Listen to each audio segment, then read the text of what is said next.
Shalom saudara, kali ini kita akan membahas bagaimana sih menjaga kehidupan harmonis di dalam rumah tangga.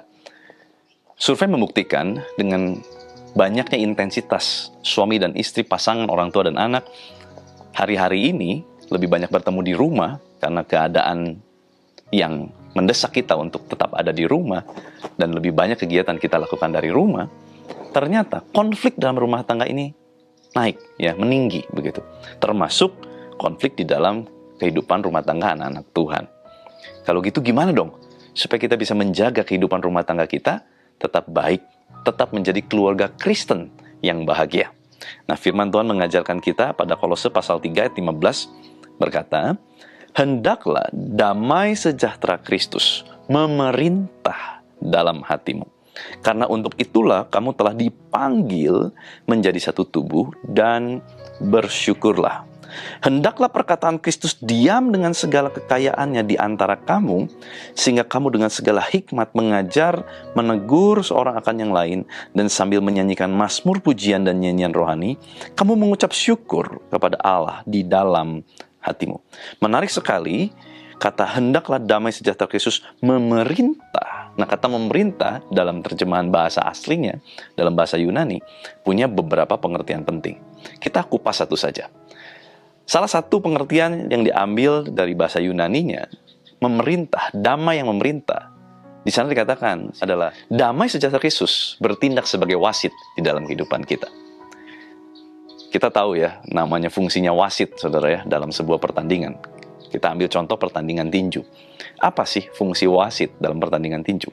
Pertama, wasit tahu menentukan waktu kapan pertandingan harus dimulai. Wasit tahu kapan dia harus menyudahkan pertandingan itu. Wasit tahu kapan harus melerai para pemain yang ada. Itulah fungsi wasit, menjadi penjaga. Sama dengan halnya damai sejahtera. Damai sejahtera Kristus hendaklah menjaga, menjadi wasit. Artinya apa?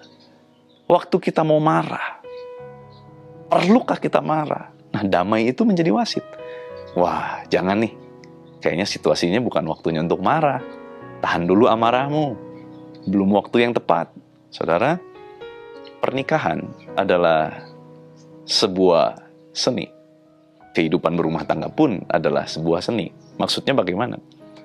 Saya sebagai suami, ada kala mungkin emosi memuncak. Sesuatu yang pengen diluapkan. Tetapi kalau waktunya nggak tepat, lebih baik ditahan. Tapi nanti kan bakal lupa ya. Nggak apa-apa. Daripada kita memicu konflik yang akan menghasilkan sesuatu yang dampak jauh lebih buruk. Itulah fungsi damai sejahtera Kristus menjadi wasit.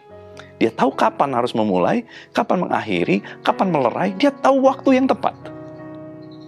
Biarlah damai sejahtera Kristus itu turun dalam kehidupan rumah tangga untuk menjadi wasit, memerintah sebagai wasit dalam kehidupan kita.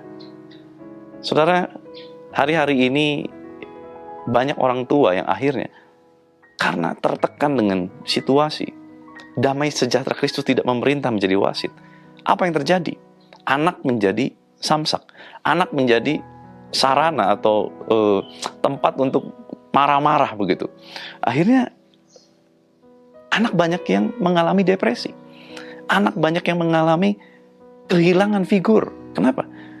Karena tidak adanya damai yang memerintah sebagai wasit. Kalau damai Kristus tidak memerintah sebagai wasit, apa yang terjadi? Keluarga akan penuh dengan marah-marah. Marah boleh nggak? Boleh. Terkadang memang marah diperlukan. Tetapi, marah-marah itu sesuatu yang sebetulnya tidak perlu untuk kita lakukan. Yesus pun pernah marah. Nggak marah itu bisa, boleh gitu ya. Tetapi harus tahu timingnya, kapan waktunya. Apa yang mau kita capai dengan marah kita?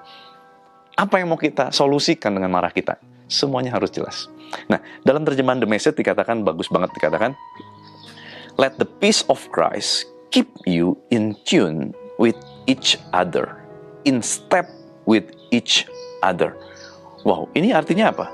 Damai Kristus biarlah membuat kita tetap satu tujuan, satu tonal, satu nada. Artinya nyampe, maknanya nyampe gitu. Damai sejahtera Kristus membuat komunikasi di dalam rumah tangga menjadi tersampaikan dengan baik. None of this going off and doing your own thing. Tidak ada seorang pun yang cuman mikirin dirinya sendiri, hal-hal pribadinya. And cultivate thankfulness. Let the word of Christ, maksudnya the message, yaitu firman Tuhan, have the run of the house.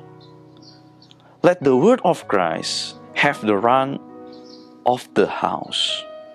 Biarlah firman Tuhan, firman kebenaran, perkataan Tuhan sendiri ini menjadi pengatur, dasar, menjalankan rumah tangga kita. Saudara, pertanyaannya, hari-hari ini rumah tangga kita dijalankan dengan apa? Dengan marah, emosi sesaat, mau-maunya kita, atau dengan firman? Alkitab mengajar kita, hendaklah firman Tuhan yang menjalankan, mengatur sebagai dasar di dalam kehidupan rumah tangga setiap kita. Saudara, kalau firman Tuhan yang menjadi acuan, kembali semua kepada firman. Konflik terjadi pasti, saudara. Namanya ada dua orang aja bertemu, pasti terjadi konflik. Kalau udah ada konflik, dua-duanya harus sepakat. Satu suara, apa? Kembali kepada firman. Apa yang firman ajarkan? Apa yang firman katakan? Kalau dasar kehidupan rumah tangga kita adalah firman Tuhan, saya yakin dan percaya, hari-hari ini damai sejahtera Kristus pasti memerintah dengan luar biasa di dalam kehidupan setiap kita. Mari saudara, tingkatkan kewaspadaan kita terhadap setiap konflik-konflik yang akan terjadi dalam rumah tangga. Tuhan Yesus memberkati.